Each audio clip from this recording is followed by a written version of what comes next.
Hello, good morning. Good morning to you all. Welcome to the Philips Lighting Google Plus Hangout. And today the topic is Lighting Beyond Illumination, the Impact of City Lighting. So, welcome to you all. Now let me introduce you to our team, because we have a team of people here in the room. So firstly, Lara's going to be tracking all your questions and comments that you have via Twitter. So please use hashtag Lighting Hangouts with an S on the end. So Lara, can you say hi to everybody? Hi everyone. Yes, Laura. That's Lara. So if you've got any questions, please feel free, go on Twitter, use hashtag Lighting Hangouts. We've also got Sebastian. And Sebastian is our technical guy today, and he's running the Hangout for us. So good morning, Sebastian. Hey, hello, good morning. And we also have Chad, and he's in charge. So he's sitting at the back there with a big smile. So he's smiling at us.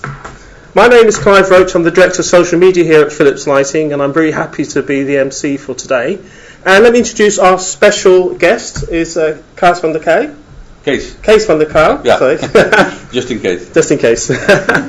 So, very welcome to you to our Google Plus Hangout today. Can you tell us a little bit about what you do at Philips? Yeah. And how long you've been with Philips Yeah, Lighting? so first of all, pleasure to be here, Yes. to share some of my experience. I've been a long time with Philips, but you could say only 6-7 years with lighting now.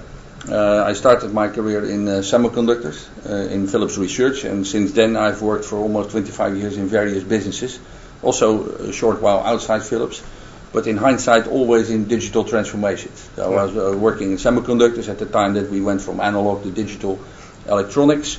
I worked in displays for 8.5 years, the LCD wave, from very small black and white displays to this size color displays, and the whole transformation that actually also impacted the other business where I worked almost 10 years, which was television. Television transformed from, let's say, a cubic meter of analog electronics to a square meter of digital electronics, and the whole impact of content not coming anymore from linear broadcasting, but coming from the internet with new service models. Yes. Let's say see what you like whenever you like it. And, Yes.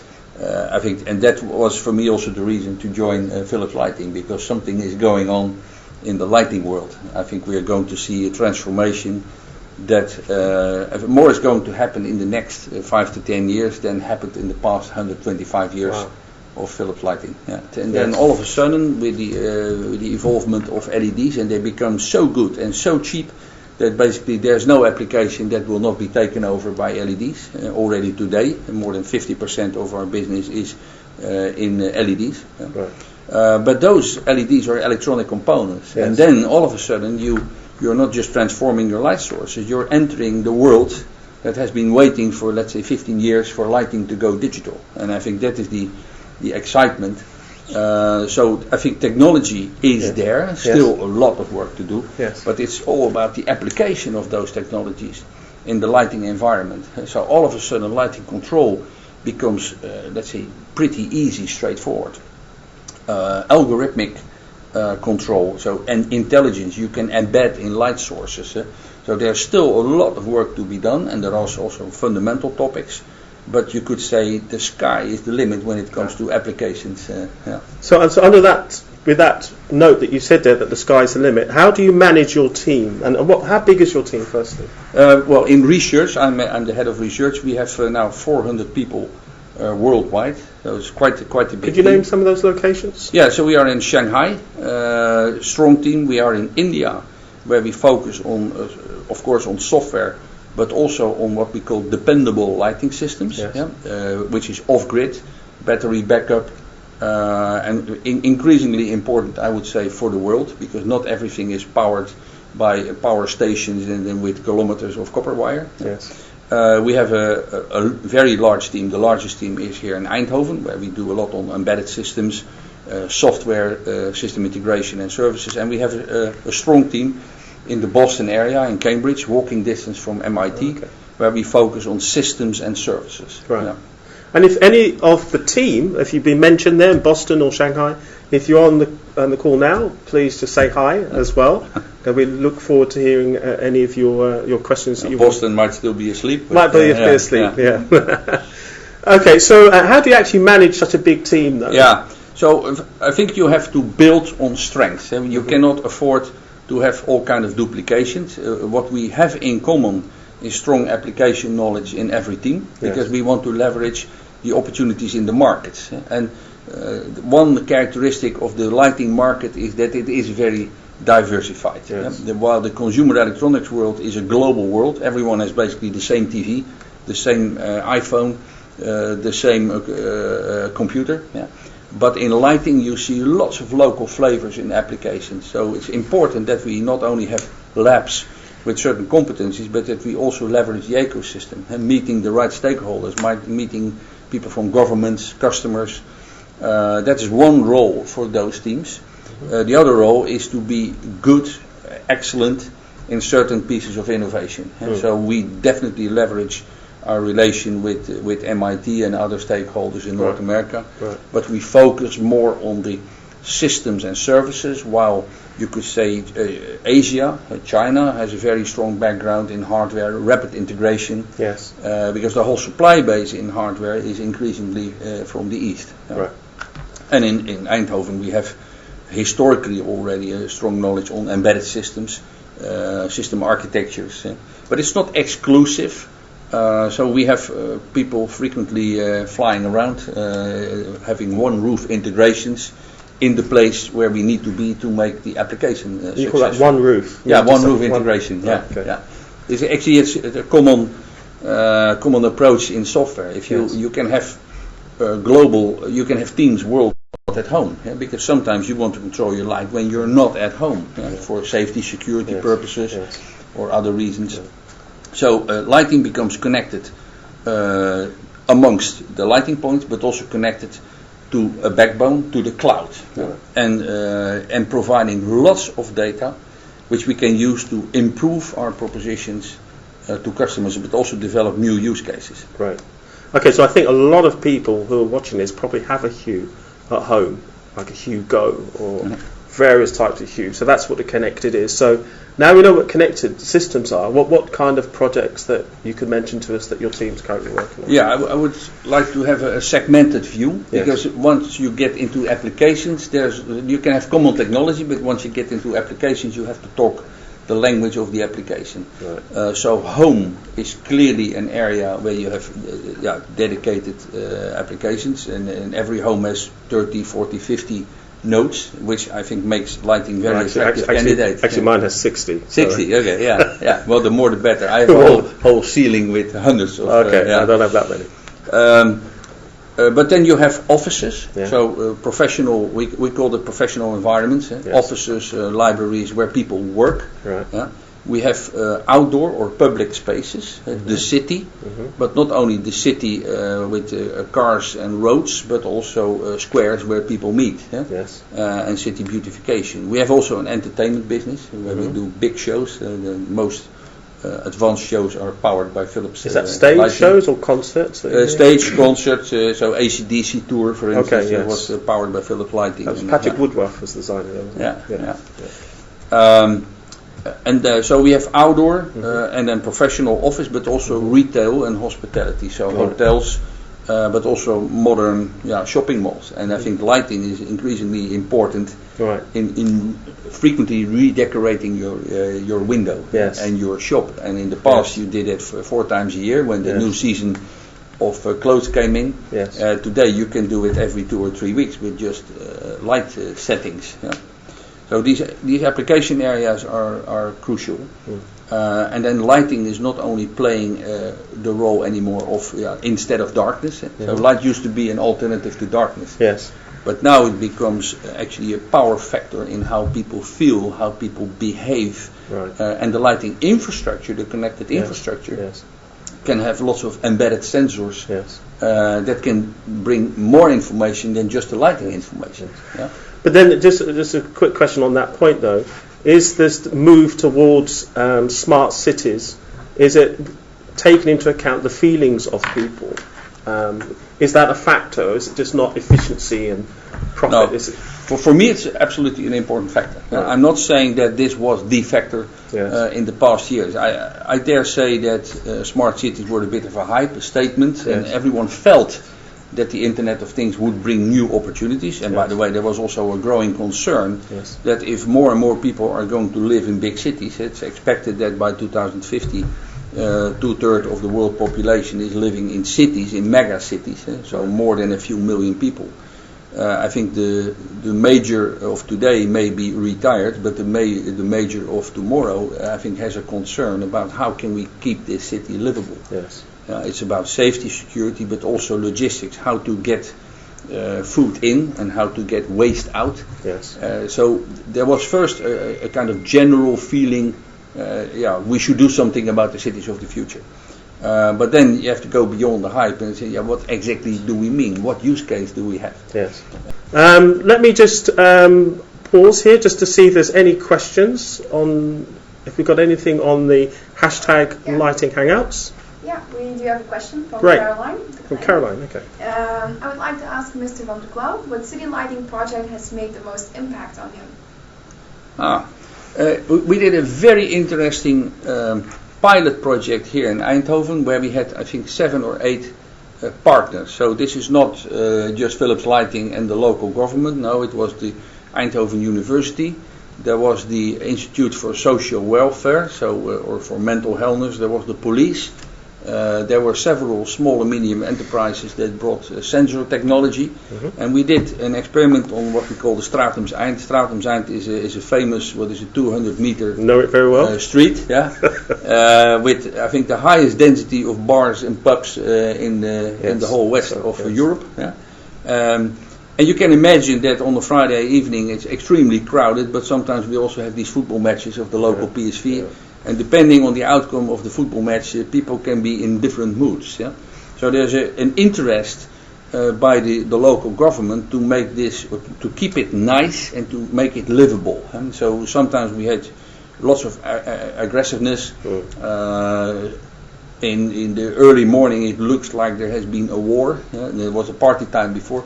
So we teamed up with many people to see how light could influence the behavior of people. We had also other modes, but the lighting infrastructure was actually used in tuning the mode of people. And we know it works. And we know that the color and the intensity of light can ease people or can wake up attention. And more and more we are looking into opportunities on what we call human-centric lighting, and what light does to people beyond providing an alternative to darkness.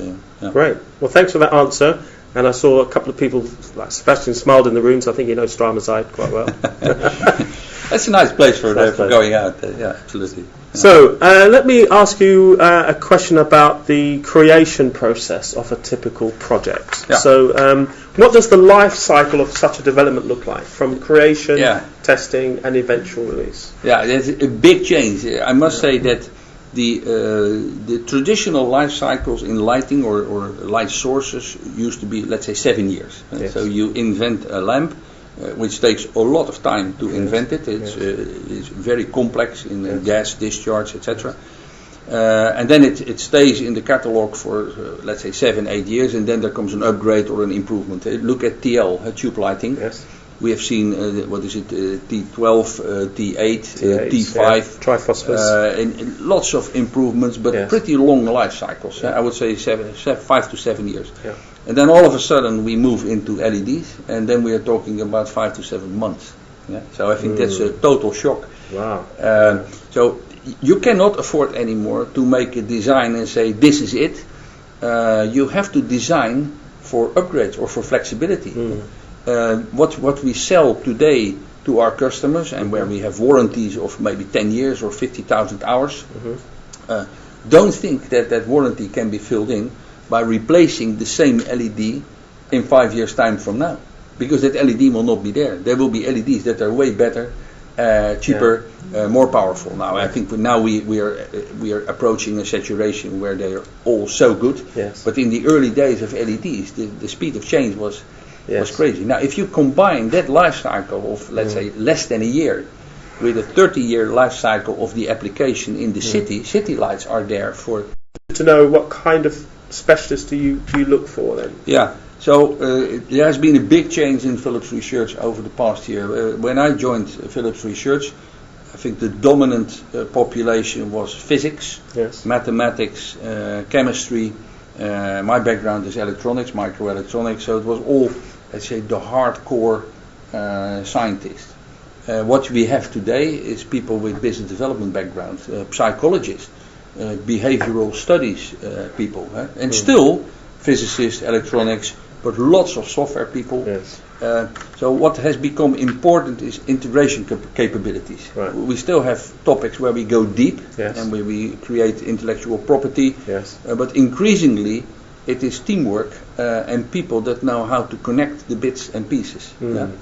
And still, because of the complexity, I used to work on a single transistor, and then all of a sudden they start using 100,000 or 1 million or 10 million transistors in a microprocessor, and the people start using those microprocessors, and they start putting application software on those microprocessors, and before you know, you have 3, 4, 5 layers that don't know even their existence. So that's the separation of concern you have to manage in your company. The people that work on services, they should focus on services and what does it bring to customers, and a little bit ignoring the issues in hardware and communication protocols. Right. But other people should make sure that it works for them. Yeah? So on the one hand, it is integration on every platform layer, Yes. but you still need connectors that can cross-cut and understand, let's say, sufficiently of everything. Yes. But yeah, it's a big change in how to innovate. We rather call it innovate than research anymore. Yeah. Okay, so just before we ask that question, just to ask a question from somebody who's just sent us something on Twitter.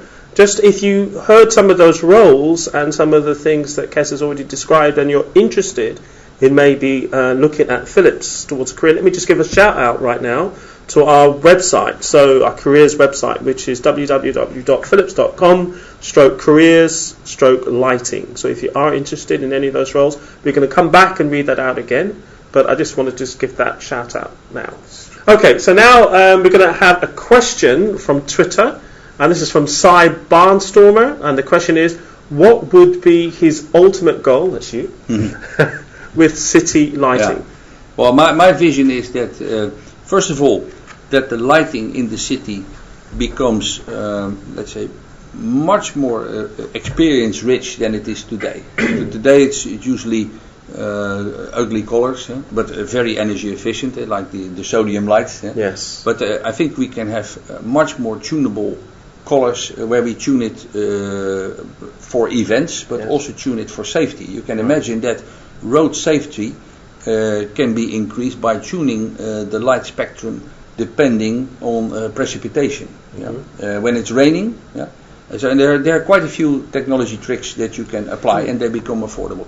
So we call it human-centric lighting or quality of light. Yes. There's a huge opportunity to improve only the lighting experience. Yes. The second thing is how people behave as a result of lighting. Can we make people come together on a square where they can have a party time? Yes. How can we make cities attractive? Our color kinetics business is doing a lot of work in lighting up the Empire State Building, but also the Bosporus Bridge.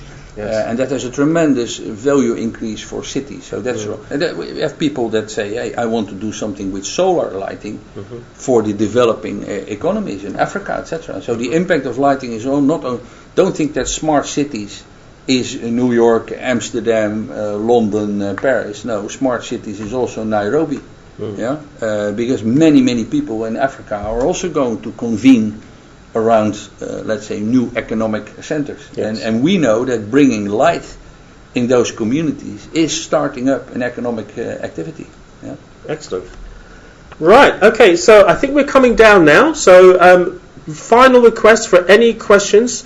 So if you don't manage to post that question now, still post the question on the hashtag Lighting Hangouts, and I will get Kees to answer the question, and we'll post it on our Twitter account and also Google+. So you still can ask questions, and then we'll have another hangout another time, and then we'll talk about something else. But for now, if there are no other questions, can I ask Lara if there's any other questions? No? Okay, so we're going to call close to the hangout now, but if you are interested in a career in Philips lighting, then please make sure you go to philips.com/lighting/careers, and then you'll see lots of things there. I won't describe the fun you'll have, looking for projects and jobs, but there are a lot of things there. So please have a look at that. But for now, we're going to sign off. So from the team, Sebastian, Chad and Lara, and our special guest, Kees, thank you very much. My pleasure. It's been great. Yeah. And we look forward to having another Hangout very soon. So thank you very much. Bye-bye. Thank you.